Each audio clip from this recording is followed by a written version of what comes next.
To se nemyslíš vážně? Jsme měli vyjádřit svý pocity. No tak řekni mu něco. K té červený by to chtělo větší kontrast. Chci ti svěřit důležitý projekt. Povedeš nový tým. Čau, jsem Pavel. Klidně s nám můžeš i spát. Ještě kilo? Ty vole, tak tohle se trochu nepovedlo, co? Je to umělec, jako já. Matku si dělej ve svém volném čase, jestli ti vůbec nějaký zbyde. Win-win, baby. Win-win? Ale beze mě. Jste v pohodě? Všichni si myslí, jak to všechno dokonale zvládáme. Jsem tak akorát dokonale v háji. Se na chvíli někam zašijte. Ať si to jednou vyzkouší, jak je to bez vás. Kam bych šla?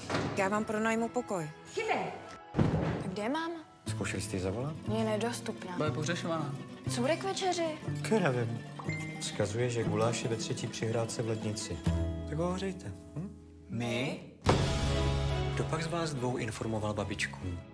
Přespala jsem u kamarádky. Ale ty nemáš kamarádky. Dej si buček. Dej si buček. Někdy si připadám jako ty auta. Tak krásná. Tak stará. Nezavoláš, ne? Já tě znám. Ona tě zavolá. No, možná jsem potřebovala kamarádku. A osud mi přihrál do taxíku tebe. Třeba ti trocha nezodpovědnosti prospěje.